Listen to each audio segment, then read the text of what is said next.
जय हिंद साथियों, कैसे हैं आप सब। उम्मीद करता हूं अच्छे होंगे। आज मैं आपके लिए लाया हूं दोस्तों विश्व के प्राकृतिक प्रदेशों से संबंधित कुछ महत्वपूर्ण प्रश्न। ये ऐसे प्रश्न हैं दोस्तों, ये किसी न किसी एग्जाम में पूछे जा चुके हैं। तो आने वाले आगामी एग्जाम के लिए दोस्तों ये क्वेश्चन आने वाले हैं दोस्तों। तो इस वीडियो में लास्ट तक बने रहिएगा और चैनल पर नए हैं तो चैनल को सब्सक्राइब लाइक शेयर जरूर करिएगा दोस्तों। और बताइएगा कि ये क्वेश्चन आपको कैसे लगे, क्योंकि ये चैप्टर एक महत्वपूर्ण चैप्टर है दोस्तों। तो चलिए स्टार्ट करते हैं। क्वेश्चन क्या क्या बन सकता है दोस्तों, आइए देखते हैं। क्वेश्चन क्या है दोस्तों, प्राकृतिक प्रदेशों को प्रभावित करने वाला सबसे महत्वपूर्ण कारक कौन सी है। क्वेश्चन बहुत ही महत्वपूर्ण है दोस्तों। प्राकृतिक प्रदेशों को प्रभावित करने वाला सबसे महत्वपूर्ण कारक कौन सी है, तो आपका राइट आंसर हो जाएगा दोस्तों जलवायु। नेक्स्ट क्वेश्चन पे चलते हैं। विश्व का प्राकृतिक प्रदेशों में बांटने का प्रथम प्रयास किसने किया था, तो हर्बर्टसन ने किया था दोस्तों, याद रखिएगा। हर्बर्टसन के प्राकृतिक प्रदेशों के विभाजन का आधार क्या था, तो जलवायु था। सामान्यतः विश्व को कितने प्राकृतिक प्रदेशों में विभाजित किया गया है, तो 12 प्राकृतिक प्रदेशों में विभाजित किया गया है, याद रखिएगा विश्व को। किस प्राकृतिक प्रदेश को आलस्य का प्रदेश कहा जाता था, किस प्राकृतिक प्रदेश को आलस्य का प्रदेश कहा जाता है, तो विश्वतीय प्रदेश को। नेक्स्ट क्वेश्चन, विश्वतीय प्रदेश को अन्य किस नाम से जाना जाता है, तो क्षीणकारक प्रदेश के नाम से जाना जाता है दोस्तों। कौन सा प्राकृतिक प्रदेश सिनकोना के उत्पादन की दृष्टि से महत्वपूर्ण स्थान रखता है, तो विश्वतीय प्रदेश। नेक्स्ट क्वेश्चन पे चलते हैं। विश्व के कौन सा प्रदेश सर्वाधिक वर्षा का क्षेत्र है, तो यह भी विश्वतीय प्रदेश हो जाएगा आपका राइट आंसर। किस प्राकृतिक प्रदेश में सबसे कम तापमांतर पाया जाता है, तो विश्वतीय प्रदेश में। नेक्स्ट क्वेश्चन, कांगो घाटी में किस प्रकार की जलवायु पाई जाती है, तो विश्वतीय पाई जाती है। अमेजन बेसिन किस प्राकृतिक प्रदेश में अवस्थित है, तो विश्वतीय प्रदेश में। नेक्स्ट क्वेश्चन, किस प्राकृतिक प्रदेश में वनस्पतियों की सर्वाधिक विविधता देखने को मिलती है, तो विश्वतीय प्रदेश में मिलती है। विश्वतीय प्रदेश में वर्षा कब होती है, तो सालों भर पर वर्षा होती है दोस्तों, याद रखिएगा। सेल्वा वन किस प्रदेश में मिलते हैं, तो विश्वतीय प्रदेश में मिलते हैं। रबर किस प्राकृतिक प्रदेश की उपज है, तो विश्वतीय प्रदेश की उपज है दोस्तों। किस प्राकृतिक प्रदेश को गर्म पेटी के रूप में जाना जाता है, तो विश्वतीय प्रदेश को गर्म पेटी के रूप में जाना जाता है। आइए अगला क्वेश्चन पर चलते हैं। नेक्स्ट, विश्वतीय प्रदेश के निवासियों को अमेरिका में क्या कहा जाता है, तो रेड इंडियन के नाम से जाने जाते हैं। विश्वतीय प्रदेश के निवासियों को अमेरिका में रेड इंडियन के नाम से जाना जाता है। विश्वतीय प्रदेश के निवासियों को श्रीलंका में क्या कहा जाता है, तो वेदा कहा जाता है दोस्तों। विश्वतीय प्रदेश के निवासियों को न्यू गिनी में कहा जाता है, तो पेपुआ कहा जाता है, याद रखिएगा। तो विश्वतीय प्रदेश के निवासियों को कांगो बेसिन में क्या कहते हैं, तो पिग्मी कहते हैं। बागानी कृषि की दृष्टि से सर्वाधिक महत्वपूर्ण प्रदेश कौन सी है, तो आपका हो जाएगा राइट आंसर दोस्तों विश्वतीय प्रदेश। विश्वतीय प्रदेशों में बागानी कृषि की दृष्टि से महत्वपूर्ण है, तो आपका हो जाएगा दक्षिणी पूर्वी एशिया। नेक्स्ट क्वेश्चन पे चलते हैं। विश्वतीय प्रदेश में घनी आबादी नहीं होने का क्या कारण है, तो उपयुक्त जलवायु का अभाव। रोपण कृषि किस प्राकृतिक प्रदेश में की जाती है, तो विश्वतीय प्रदेश में की जाती है। किस प्रदेश को विकास का प्रवेश कहा जाता है, तो मानसूनी प्रदेश को कहा जाता है दोस्तों, याद रखिएगा। किस प्राकृतिक प्रदेश में मौसमी वर्षा होती है, तो मानसूनी प्रदेश में मौसमी वर्षा होती है। ग्रीष्मकालीन वर्षा का प्रवेश किसे कहा जाता है, तो मानसूनी प्रदेश को कहा जाता है दोस्तों, याद रखिएगा। विश्व में सबसे अधिक वर्षा का स्थान किस प्राकृतिक प्रदेश में स्थित है, तो मानसूनी प्रदेश में स्थित है। मानसूनी प्रदेश के किस स्थान पर सर्वाधिक वर्षा होती है, तो मानसिनराम मेघालय में, जो कि सबसे ज़्यादा वर्षा वहीं होती है दोस्तों, याद रखिएगा। दक्षिण पूर्वी एशिया के अधिकांश देश किस प्राकृतिक प्रदेश के अंतर्गत आते हैं, तो मानसूनी प्रदेश के अंतर्गत आते हैं, याद रखिएगा दोस्तों। आइए नेक्स्ट क्वेश्चन पे चलते हैं। क्वेश्चन है दोस्तों, वृद्धिशील प्रदेश किस प्राकृतिक प्रदेश को कहा जाता है? तो मानसूनी प्रदेश को कहा जाता है दोस्तों।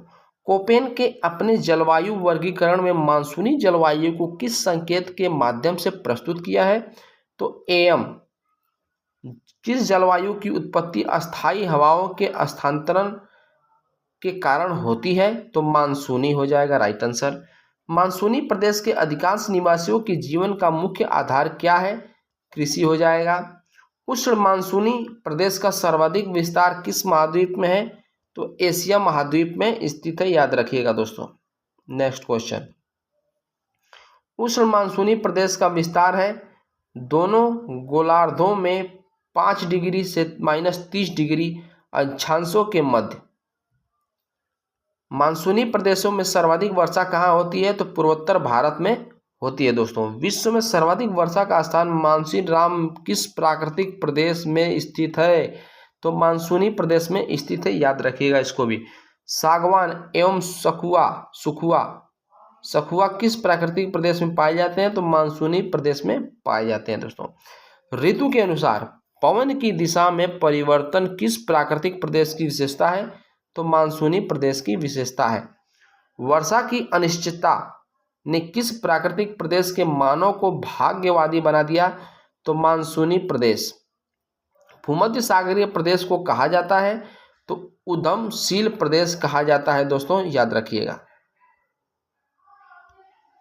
कौन सा प्राकृतिक प्रदेश विकसित प्रदेश के नाम से जाना जाता है? तो भूमध्य सागरीय प्रदेश जाना जाता है दोस्तों। किस प्राकृतिक प्रदेश में शीतकालीन वर्षा होती है? तो भूमध्य सागरीय में होती है दोस्तों। कौन सा प्राकृतिक प्रदेश फलों के उत्पादन के लिए प्रसिद्ध है? तो भूमध्य सागरीय। कौन सा जलवायु प्रदेश शराब निर्माण के लिए विश्वविख्यात है? तो भूमध्य सागरीय। भूमध्य सागरीय क्षेत्र किसकी खेती में विशेषता रखता है? तो नींबू कुल के फल के लिए। कोपेन की सीएस जलवायु किस क्षेत्र में मिलते हैं? तो भूमध्य सागरीय क्षेत्र में मिलते हैं दोस्तों। अंगूर एवं रसीले फलों के लिए किस क्षेत्र को जाना जाता है? तो भूमध्य सागरीय क्षेत्र को जाना जाता है दोस्तों। नेक्स्ट क्वेश्चन, जैतून, ओक तथा कार्क के वृक्ष क्या है दोस्तों? याद रखिएगा, क्वेश्चन क्या कर रहा है? जैतून, ओक तथा कार्क, ये तीनों वृक्ष दोस्तों के वृक्ष किस वनस्पति क्षेत्र में से संबंधित है? तो भूमध्य सागरीय प्रदेश। महाद्वीपों के पश्चिमी किनारों पर 45 डिग्री से 60 डिग्री अक्षांशों के बीच कौन सी जलवायु पाई जाती है? तो भूमध्य सागरीय जलवायु पाई जाती है। भूमध्य सागरीय प्रदेशों के झाड़ियों को किस नाम से जाना जाता है? तो मैक्सविक के नाम से जाना जाता है दोस्तों, याद रखिएगा। भूमध्य सागरीय जलवायु क्षेत्रों में जाड़े की ऋतु में वर्षा किस कारण से होती है? तो निम्न दबाव के कारण होती है दोस्तों। चैपरल नामक झाड़ियां पाई जाती हैं तो कैलिफोर्निया के भूमध्य सागरीय प्रदेश में। किस प्राकृतिक प्रदेश को विश्व की चिड़ियाघर के नाम से जाना जाता है? तो सवाना प्रदेश को विश्व के चिड़ियाघर के नाम से जाना जाता है दोस्तों। नेक्स्ट क्वेश्चन, किस प्राकृतिक प्रदेश को बड़े शिकारों का प्रदेश के नाम से जाना जाता है? तो सवाना प्रदेश को जाना जाता है दोस्तों। संसार में सबसे अधिक भेड़ें किस प्राकृतिक प्रदेश में मिलते हैं? तो प्रेयरी प्रदेश में मिलते हैं दोस्तों। कौन सी प्राकृतिक प्रदेश विश्व का ब्रेड बास्केट, रोटी का डलिया, का बास्केट यानी रोटी का डलिया कहा जाता है? तो शीतोष्ण घास प्रदेश कहा जाता है दोस्तों। नेक्स्ट क्वेश्चन पे चलते हैं। आर्थिक दृष्टि से सर्वाधिक विकसित प्राकृतिक प्रदेश कौन सा है? तो पश्चिमी यूरोपीय प्रदेश। किस प्राकृतिक प्रदेश को प्रयास का प्रदेश या परिश्रम का प्रदेश कहा जाता है? तो पश्चिमी यूरोपीय प्रदेश को कहा जाता है। किस प्राकृतिक प्रदेश में सबसे अधिक दैनिक तापमान पाया जाता है?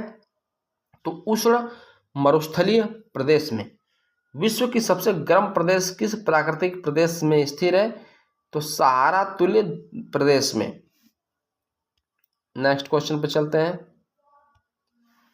अभ्यंतरिक प्रकार का मौसम पाया जाता है तो कैलिफोर्निया में पाया जाता है दोस्तों, याद रखिएगा।